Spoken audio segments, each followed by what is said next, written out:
Hola, chicas! Welcome to Encuentras Your Voice podcast, the vocal piece of Encuentras Media, to bring you all the hits and highlights of what is happening in the world of all things Latina. I'm your host, Consuelo Crosby, Peruana, structural engineer, mother, and Scorpio energy Latina, ready to hold the mic for you to share your valuable story of living in your authenticity and the success that it brings you. Join our sassy guests as they proudly share how it started, how it's going, and where they are headed to support and encourage the comunidad to amazing success. Your voice is powerful, and it's time we kick it up to maximum volume for everybody to hear. You want representation? Then you have come to the perfect comfort zone. Relax into this and feel a major part of something big, bold, and beautiful. Coming to you every Wednesday, 5 p.m. California time, but available to you anywhere in the world because our Latinidad is global. Love having you here, so sit back now and join the fun. Hola, chicas! Welcome to our newly rebranded podcast, Encuentras Your Voice, the evolution of the Lifelings podcast, as we lean into the Latina journey to discover the power of authenticity and the success that follows. I'm your host, Consuelo Crosby, coming to you on this Valentine's Day, sending out all the love for a year filled with the people who see you, support you, and fuel your journey. No negativity here. No reason to hang on to what's weighing you down. So let it go. And as you will hear today, that is exactly what our special guest, Chloe Caudillo, Latina filmmaker, writer, and director, encourages each of us to strive for as she leads us through her own journey, starting from the little chica growing up in DeKalb, Illinois, writing creative stories to feel empowered in a world where she was not enough in either culture. Already sounding familiar? You don't have to be a filmmaker to write this story, right? And yet, following her passion of storytelling, wherever it led her, New York, Chicago, and ultimately Los Angeles, where she was awarded a Los Angeles Latino International Film Festival Fellowship, sponsored by Netflix, to bring her film development to life. The film created from her most authentic voice. You will feel seen in this episode, maybe even track the moments when you may have wanted to quit your own dream journey. Yet Chloe will remind you of all the reasons to keep going. In her own words, let go of what it looks like, or what it's supposed to look like, or what it's supposed to be, and just be present in your life and on your path. Now, those are words you can repeat to yourself daily to be free of expectations and love who you are and what you do authentically, because there's no one else in the world like you. Chloe's the perfect guest to kick off our newly rebranded podcast, Encuentras Your Voice, because we are all about authenticity. Authenticity is your superpower, and once you find it, discover it, lo encuentras, it will lead you to the success and happiness that you have been working so hard to create. And in that authentic voice, you are heard, empowered, and things really begin to happen. So get comfy, lean in, and join the conversation with Chloe Caudillo, Latina writer, director, and ultimate filmmaker, as she shares her journey and some teasers on what's ahead for her. So welcome to Encuentras Your Voice podcast, our first episode on this new name, and so happy to have Chloe Caudillo share her time and her journey with us today, and so honored that you have joined us. So why don't you chime in and tell us a little bit about your upbringing, your heritage, and get us going on who is Chloe Caudillo. Yeah, so I'm a 1.5 generation Chicana. I was born in a little corn town called DeKalb, Illinois, which is like 60 miles west of Chicago. My mom's from Mexico, from Matamoros, Tamaulipas. And my dad was born here, but his dad's from Mexico. His mom was Tejana. So like fully Latina heritage, but definitely the generational, like having one parent who's an immigrant, one parent born here. And my grandpas had passed away, by the time I was born. But the matriarchs were my abuelas. And one was, we call her Macho, which is kind of my mom's mom, and the other is Nana. But I think just coming from seeing the two sides really lift these women, and they were very strong and independent, and they had both at different parts of their lives left their husbands after having kids and, started their own journey. So when I was growing up, they were dating and were pretty independent. So I think that's something, I'm just putting that out there because that's not conventional. I have a little sister, so we always talk about how like that that's kind of affected our worldview, just having all these independent women.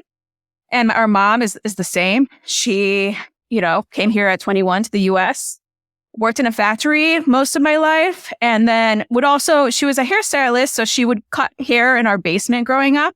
There'd always be these like Spanish speaking people coming to the door asking for corte, señora reina.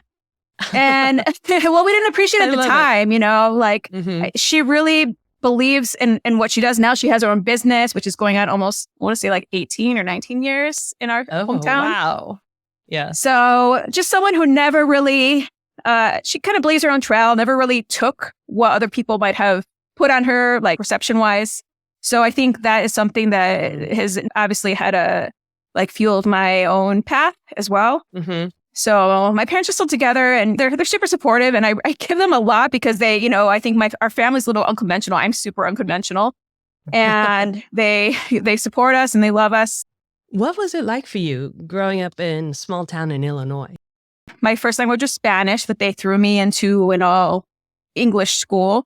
So I remember feeling so, ashamed of my accents, and in both cultures, actually, because then I would go to misa on the weekends, and those kids would also, they're like, oh, you say this word funny. So like both cultures kind of rejected me. And, it's so confusing when you're a kid and you don't really understand it. So I was, I think for me, I really suppressed a lot, I really, didn't want to speak up, but I really gravitated towards writing and drawing, and that became my voice. And I've always been a storyteller ever since I was little. I would, I was always gravitated towards these outsider stories, and I would write my little versions of them as well. Were you creating your world when you were doing that? The world you wanted to be in? Yeah, they're just the world, I felt. I didn't realize, but these, sci-fi, horror, these kind of outsider, fantastical stories. It's in a way how I felt, but I couldn't put a name to it. I couldn't really show it, but these fantastical stories kind of, they kind of showed what I felt like. Mm-hmm. When I was little, I would write the stories and I'd draw little pictures. And now that I'm like, a director, that's called storyboarding. So I was doing that as a child, not even knowing, it was just something I did.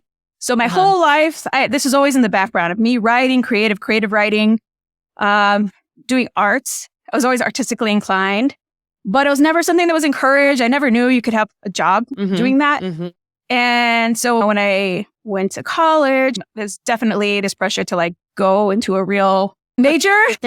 First gen Latina history. Yeah. Mm-hmm. So I think I was like pre-med for, I think I was trying to be pre-med for like one semester, and then I switched to psychology, which is good. I think I was learning about myself, so it was cool to study that. And I think it's just been useful to learn about people and cultures. And I've always had that kind of perception of having to jump between two cultures. You really learn to you can perceive the class and cultural differences.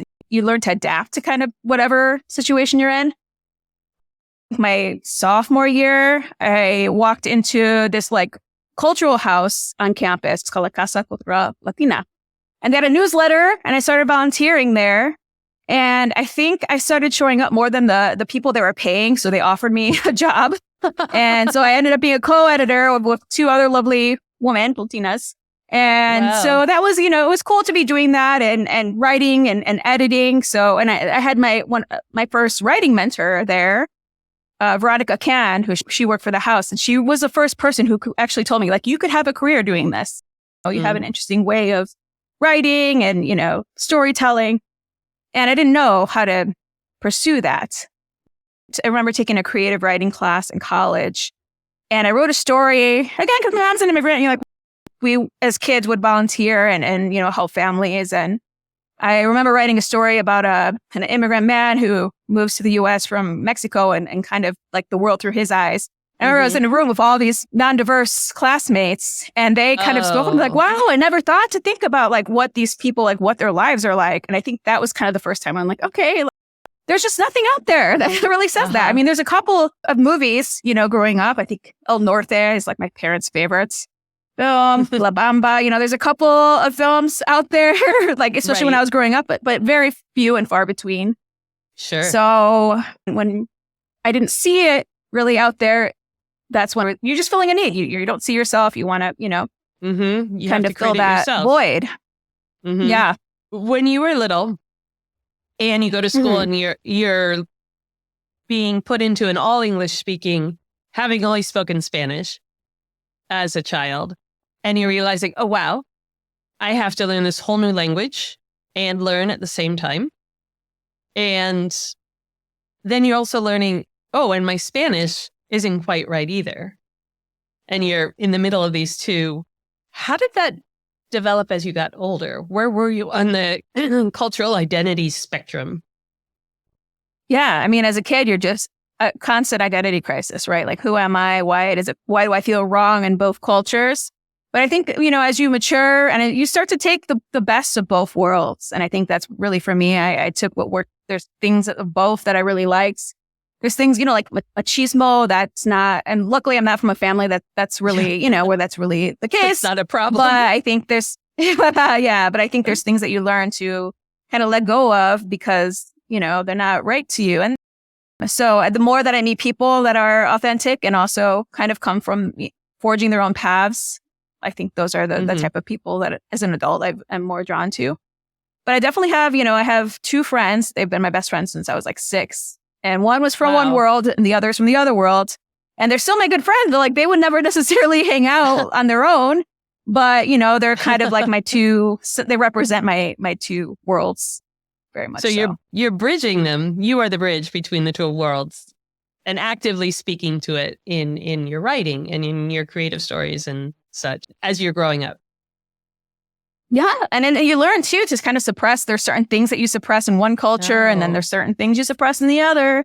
So what's cool about art is you can just put it out there and, like figure out a way, like how do you merge them? And I think for me, art is a lot of finding myself, like who am I as a person and kind of reckoning with, I think that's why I've always kind of been an artist. It's like, how do I take these two worlds and mesh them together in a way that works for me? Well, did you stay with the psychology? Did you go towards writing? I graduated with a psychology degree. And then after that, after I graduated, I moved back to my hometown and worked in the school district. And there's a lot more diversity, and, in those years. Actually, one of the proudest things I've ever done in my life, I co-founded a mentoring group for these 8th grade Latina girls called Chicas, changing how I can achieve success. It's still going on. I think it's in 2 schools now. And I think one of the first girls from the first cohort runs it now. So for me, it's so cool to see. But at the same time, I was like 24, 25, teaching these girls, follow your dreams, do this. And I really was not doing that myself. So I got the opportunity. A friend invited me. She was going to law school in New York and she had like a room open for the summer. So I was like, okay, I'll just go, kind of feel it out. I'm so glad I was so naive. Like I literally went to move to New York with like $2,000 to my name and a dream, like not much else. And then I ended up living there for 5 years and living in New York and figured it out. Yes. Latino style. Yeah, definitely Latino style. So you loved it. You didn't yearn for going back to your smaller hometown. You love the big city. You love the opportunity.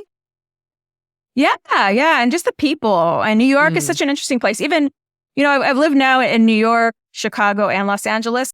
The culture is so different in each city for different reasons. So In New York, there's a lot of Puerto Ricans and Dominicans and more, like the Caribbean Latinos. And so it was so cool for me to just learn about those cultures. Just the fact that there's so many different classes and cultures kind of living on top of each other.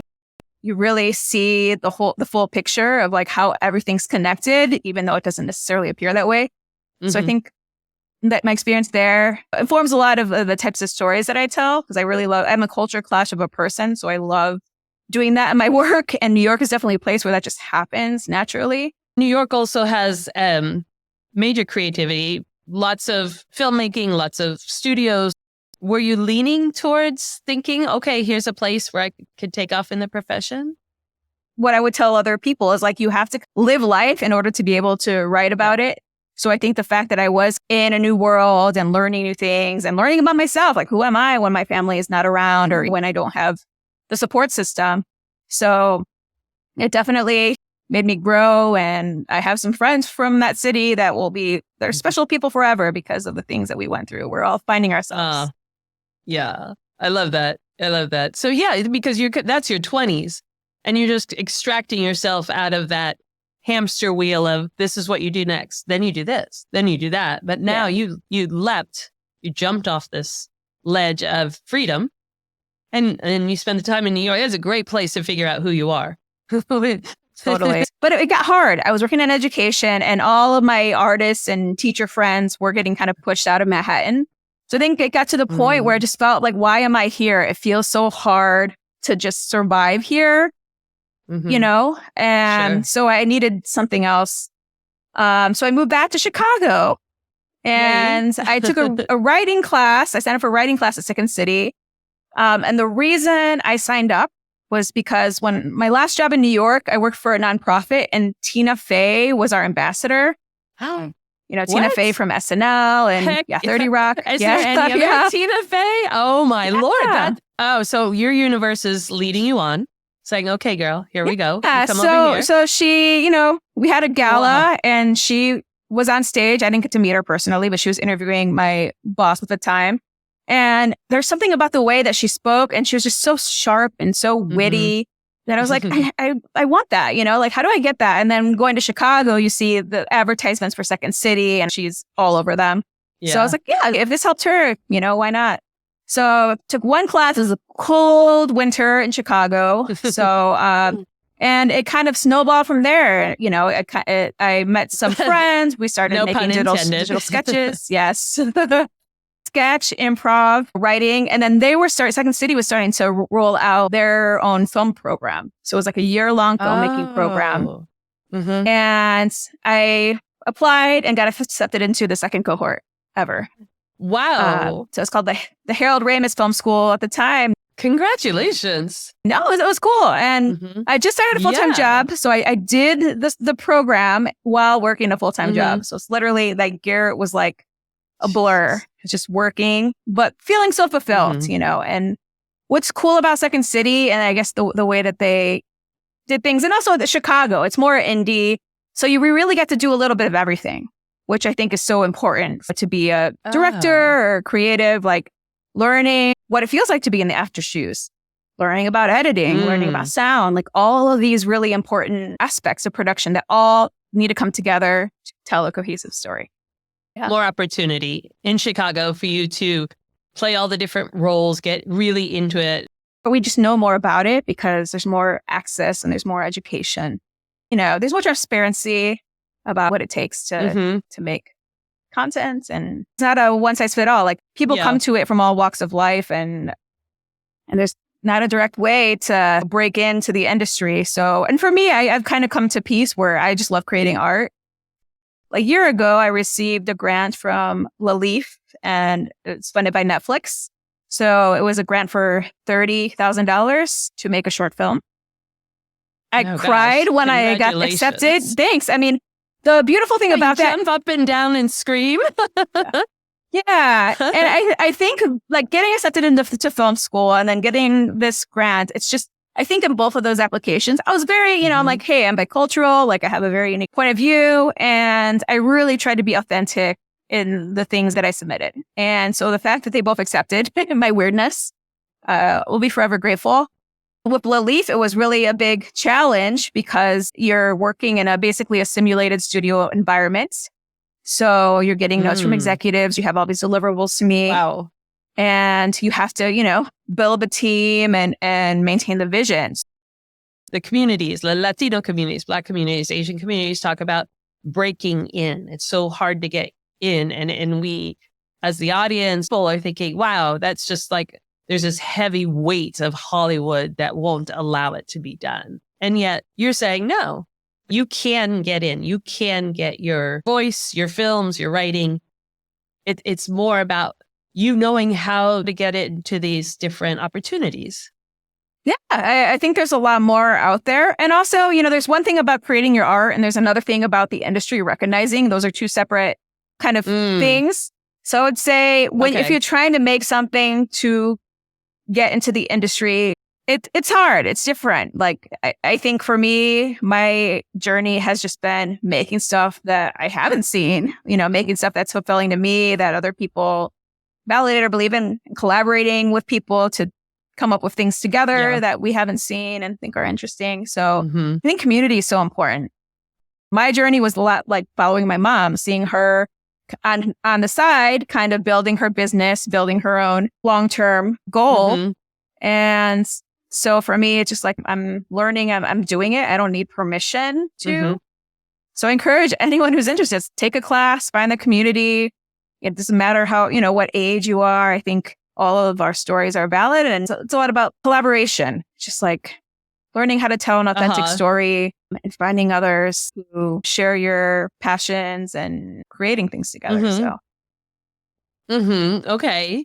That is worth highlighting right now because it is about, like you say, just doing it for yourself, doing it as part of the process of learning for yourself. And you're setting yourself on a potential for another career path that doesn't just happen overnight, doesn't just happen when you decide you're going to do it. But now La Leaf is Los Angeles. This is the third city. Yes. And so where did you go? I'm going to apply La Leaf. And was the Netflix cohort part of that application or was that a second step? It was kind of the same fellowship. It was funded by Netflix, but taking a couple steps backwards, when the pandemic happened, I think collectively we all had existential crises. So for me, I realized I had gotten so disconnected from my art, the things that brought me joy, that it was kind of a wake-up call to like find that again.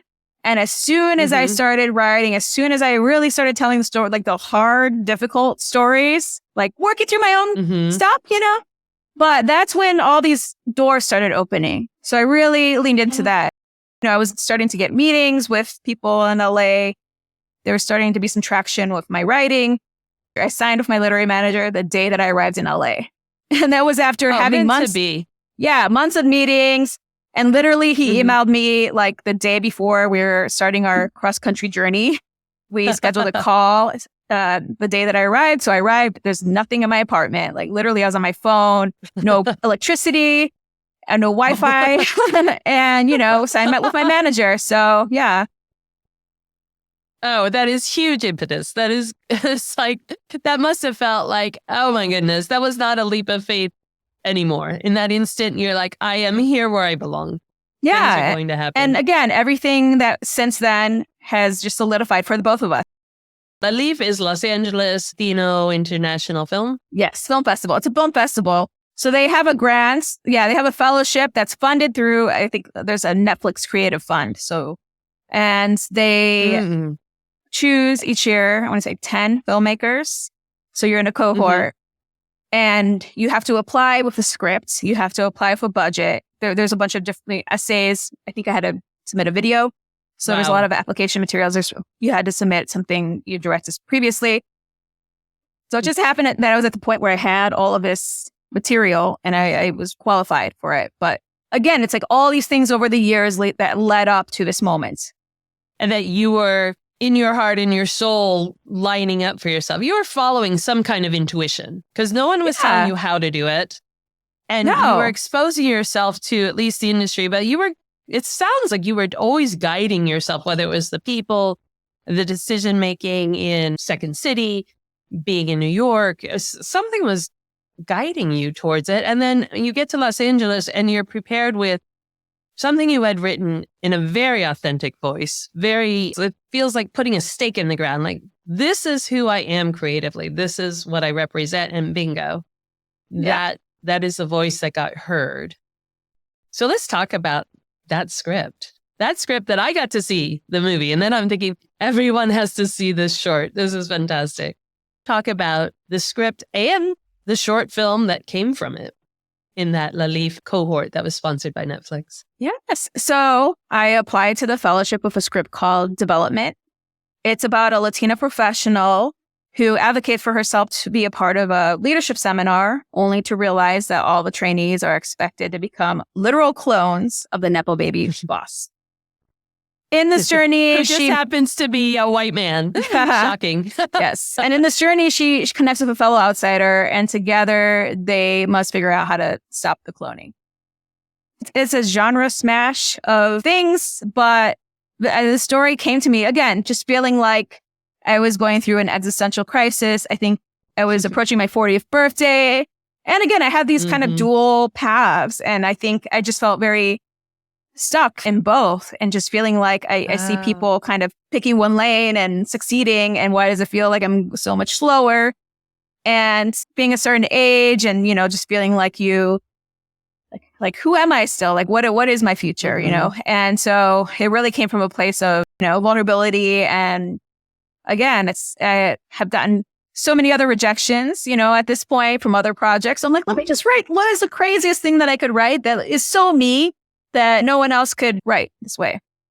But it's also the whole point, right? Isn't that's the whole point of having the podcast for us? It's like, this is where you can be your authentic self. There is no code switching. There is no, okay, now I have to put on, I'm a filmmaker voice or I'm an author voice, and this is what the audience wants to hear. We want to hear the authentic path, the authentic voice that you put out there. But was it, I don't want to be that vulnerable, that kept you from writing in that voice before? Or were you trying to please who was reading it? I was just trying to tell a story. Who would be like, I come from a working class family, right? Like, who would be my antagonist, or who is someone that I feel like, and it'd be someone who comes from a lot of privilege, who doesn't understand me. From there, I just wanted to kind of show what imposter syndrome felt like. So using clones. And again, I always have a sci-fi brain. My brain's a little broken. So for whatever reason, the whole vision of this story kind of started with me just thinking one day, like, why is it that I know the names of so many white male billionaires they'll never know who I am. They're just always in the media. And like, what would happen if I were to be in a room with one of them? What would I say? Would they know my name? And as soon as I pictured it, I saw myself surrounded by like the same archetype. I was like, that's an interesting thought. So then it's like working backwards. And when I wrote the film originally, it was kind of like, how do we, take down the patriarchy and make a statement? And I think afterward, through the whole journey, I realized, no, it's about imposter syndrome. It's about like the biggest monsters are from within. And how do you kind of work through your own stuff to be your authentic self? So it was definitely very cathartic. And I think it's so allegorical about just what it takes to be an artist and how do you tell your own stories and be yourself. And have that be the power. That is the superpower, is when you are your authentic self. And we're not going to do any spoilers, right? Because we're going to have people see this short. You are aiming to have into a full feature. I would say it's more of a sci-fi comedy. And the plot is a little different, but I really love the chemistry of the two lead actresses. My star producer, Bia, who's become a dear friend and really saw the vision. She really cared about doing this right. There's special effects components. There's, an accessibility piece. One of the characters is from the deaf and hard of hearing community. And I wrote it for a specific actress, Raquel McRodriguez. But it's based on, a dear friend and just someone who kind of made me see the world in a new way and kind of checked me with my own privilege too. When this actress, we sent her the script and she accepted, I was like, oh my gosh, this is amazing. Then, absolutely. Yes. Then Skitty Velasquez, who had just come off of the reboot of Saved by the Bell. She was the lead on that. Yes. And was also in the 40-year-old version. Yes. So she came on for the lead role of a Stephanie and also as a producer. So this is her first project where she decided to be a producer on it as well. And then I didn't realize that. Yeah. That's cool. Yeah. Yes. She's super great. Really was a full partner in this. She really cared. Again, like saw the vision, really gave herself, brought something super special to the role. And then Sal Lopez, who was someone I'd seen on the TV growing up. Came on to play the role of Stephanie's father, Marcos. And the parent characters are actually named after my parents because, like, when else am I going to be able to, honor them? Oh, that's awesome. So, yes. Yeah. So I think, and, Leticia Castillo, we cast as Stephanie's mom, Reina, also super brilliant and great. And then the Jeff Lorch, who is the nicest man you could ever cast to play a villain or, like a jerky kind of character. Right? Yes. Right. So the and, I learned so much from the casting process. We actually, we worked with ABL Casting, who there's 2 Latino casting directors. So Alan Luna and Natalie Ballesteros. They're the ones who connected us to all these amazing people. Wow. But again, it's just it takes a village. And, writing something so personal where you feel like, I don't know if anyone's ever going to understand this. And the fact that people resonated with it, it just kind of showed me, the more that you put yourself out there in an authentic way, I think people will be drawn to it. What is a thing I can do that no one else can do? I love this mix because talk about authentic voice. You are the only one. And the most hopeful thing to me in this recent past is meeting you and a lot of research on your fellow cohorts that were part of this group and realizing, oh my gosh, this voice is out there. We are just not having access to it. I love your examples of your writing. And I want to take a moment and just read them out on this episode because I want them to be made. I want to watch these. So you have Monstrosity, an hour-long drama pilot. A teen bruja must join forces with an amnesiac ghost and a reluctant vampire to stop a prophesied apocalypse. I want this to be made. And this is, I see where you are on a pedestal now. This is only you. And you weren't saying that Latinas are the largest population of moviegoers anyway? We buy the most tickets, we're a dedicated group. So, yeah, definitely. We want to see it. And Super Lupe. When supernatural forces begin to wreak havoc in her neighborhood, Lupe, a hero hiding as a maintenance worker, this is hitting so many points, must summon her long dormant superpowers to save the city. I think you were Lupe for yourself and reaching this point of writing and having development accepted into the short films. But these are amazing. Yeah, thank you so much for reading that. And, I'm glad that they resonated with you. And I think part of the reason I'm drawn to genre is because a lot of us Latinas, how we see ourselves, we don't have sometimes a lot of agency in the roles that we get. Or so if you can make someone a superhero or put them in a strange situation, automatically you can give them agency and kind of set them apart and be allegorical. You don't have to be so literal with showing generational trauma or some of the things that we have gone through with our families and past. There's other ways to play with some of those aspects. You definitely hit the point. So we get it, but like you're saying, you don't have to pause there and go deep into it. The stereotypical maintenance worker. Let's not stop there. Let's bring out the light, the hope, the future, the opportunity, and go there and change that stereotype. Right. And Super Lupe, fun fact, I actually made that as my thesis short in film school. So there is a short film and I have, the pilots. I do think that's a character that we haven't seen, even with all the superhero kind of stuff out there. It's someone who's terrified of her power and she's seen as powerless by everyone around her. I love that film so much because I filmed it at my office. They gave me permission to film there.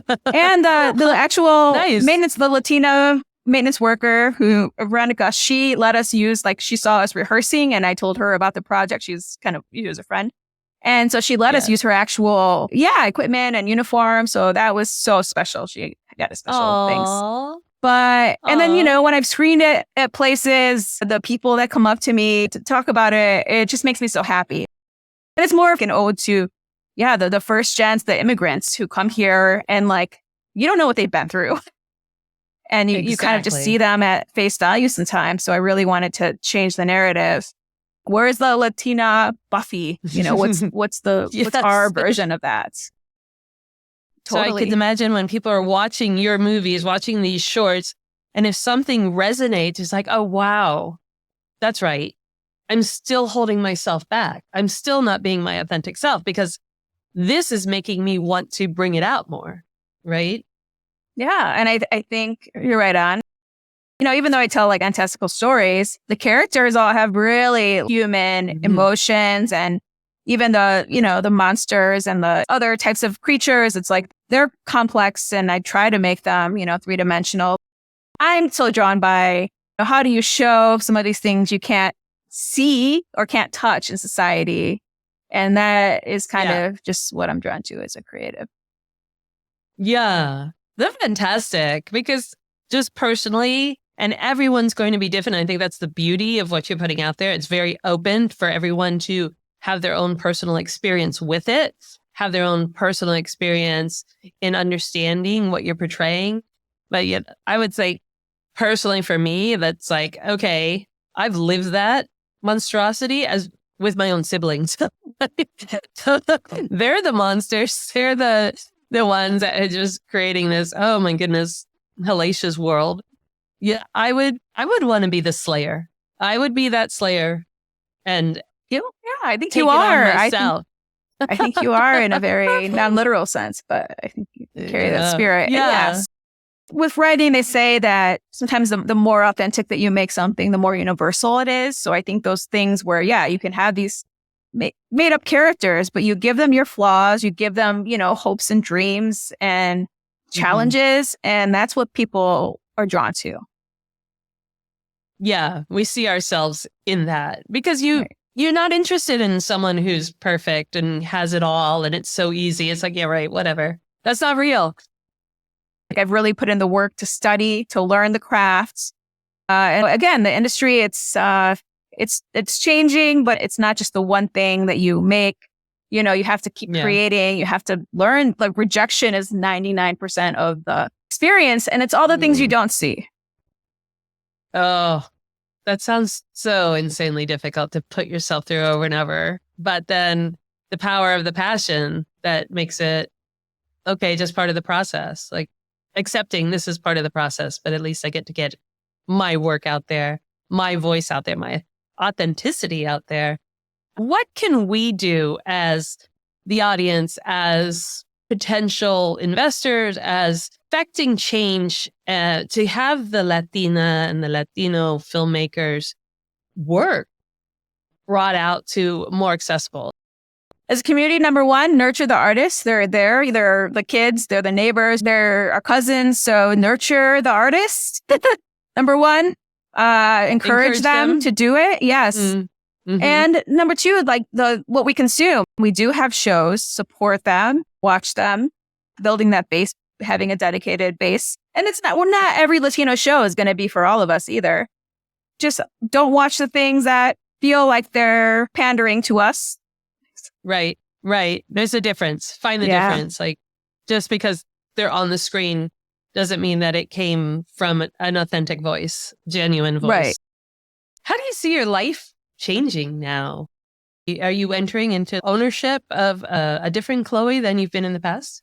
Definitely. I think this year there's been so much change and self-empowerment for me. So a lot of it is, holding on to the things, same as, my journey with my identity, like holding on to the things that are serving me, that are positive, and sometimes letting go of things that aren't. And now I'm at the point where I kind of have a better sense of who I am and what I want to do.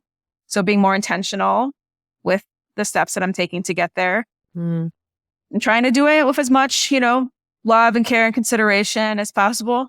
That sounds beautiful. Letting go of what it looks like or what it's supposed to look like or what it's supposed to be, and just being present in your life and, on your path. Oh, I love that. Yeah, absolutely love that. That is so strong. That's going to be your quote. That's going to be that's going to resonate with everybody. For so long. You always have visions. You can really obviously manifest the visions you have as your creative side. What do you see for yourself? What is like the furthest out there that you just like, yeah, what if that happened? What does that look like? I would love to direct movies, or would love to direct like a feature that I wrote. So I think that putting that energy out there, and how it happens, it doesn't it can just be an indie movie. It can be something small, and continuing to collaborate and tell unconventional stories. Like I don't try to limit myself with what I need to do or how it needs to happen. So just continuing to learn and be involved somehow in telling those stories. It's just personally gratifying to me. If you'd like people to reach out, what's the best way to reach out to you on, and any social media you'd like to mention? Sure. On the gram, I'm coco.loca, to my mother's horror. And my website is www.coco-loca.com. If there's anything that I can get through, it's like this.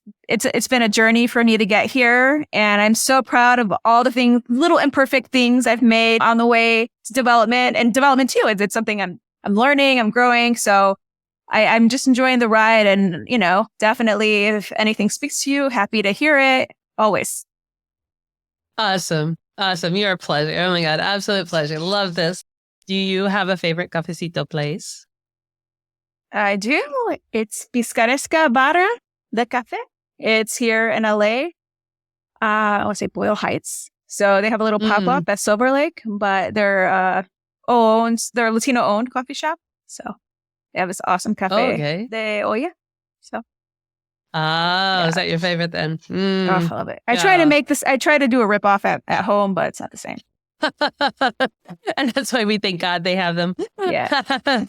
This has been absolutely fantastic. You speak to such a wide breadth of the human condition and actual life, but I love your positivity. That is your authentic voice, and I really appreciate that you have this platform to bring that out. And I appreciate you too. Same. I feel like when we met, we definitely, you're a kindred spirit. You're also putting something that doesn't exist into the world that's much needed. When you're connected to your purpose, that's when it flourishes. It is fueling. Yeah. I love how we showed up in matching furs too. It's of course you did. Of course you did. Oh, that was such a fun night. And that was New Filmmakers in Los Angeles. Well, I really, really appreciate you sharing so much with us in your authentic voice, in your genuine view on the world. It has been an exciting episode, and that hope and positivity of what's coming. So thank you so, so very much. Yeah, thank you so much for finding me. I feel like this was, was meant to be, and always a pleasure chatting with you. And I'm so excited for where this goes. Chloe Caudillo, Latina filmmaker, and so much more. A beautiful mujer with a deep, soulful spirit, reminding us to follow our dream by staying present in our everyday. That can be so hard, so difficult. When you think your present day is maybe just answering emails, meeting deadlines, and making sure you hydrate, right? There's so much more to it. Her joyful persistence and positivity is exactly the voice we want behind the films and screenwritings that she's bringing to life. Do we really want to see another version of Planet of the Apes? Or do we want to see a story where we feel seen and understood? That is not a tough choice. We are so lucky, truly blessed, that Chloe insisted on her authenticity on a big platform, because that's where we can join in and be reminded of our power, and yes, even in her screenwriting, our Latina superpower.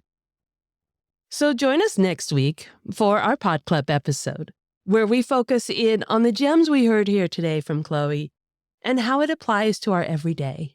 These are the takeaways consolidated into a 15-minute episode that you can carry with you all the time. And let's act on the one ask from Chloe and other Latina filmmakers you will hear this season when it comes to our role in the comunidad. So take a moment this week and seek out the Latina films on the streaming platforms. You're going to be surprised. Once you start doing a deep dive, there are a lot of short films out there. And once you watch one, maybe 10 or 15-minute amazing film, that AI will start introducing you to one after the other, and you will be hooked. You will be hooked. You will be so happy. One, that they're there. Two, that you could replace yourself into these movies easily.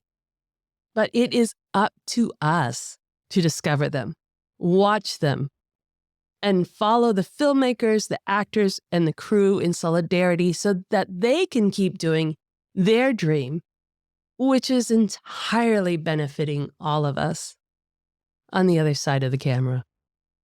So join us next week in our Pod Club episode, and let's see what films you discover this week.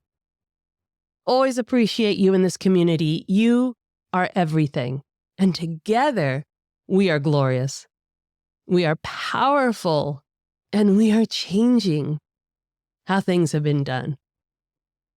Share this podcast with your friends and family. Drop a review on Spotify or Apple Podcasts, and then follow or subscribe on it so that you don't miss a single episode of the amazing Latinas that you will love to know. We are your 100% Latina representation platform. Love to hear your ideas. And if you have someone you would love to hear on the show, then reach out to us on Instagram, Encuentras Your Voice, and we will work our magic. Until next week, step into your truth, ladies. Ciao! Be sure to follow and subscribe to the Encuentras Your Voice podcast so you don't miss a single episode. They will automatically drop into your listening device each week, and we'd really, really appreciate if you take a moment to add to the reviews that we already have. Tell us what you like, tell us what you're hoping to hear, and we will get there. Share this with your friends and family to help us grow our comunidad, and keep following us on our social media. To Encuentras Your Voice, we are so grateful to you for helping us grow this community and would love to learn of all the amazing Latinas who you know are creating the world we thrive in. So reach out to me on social media at Encuentras Your Voice, and let's keep leaning into our authenticity and pride. Help us make Encuentras Your Voice the place where you are 100% represented.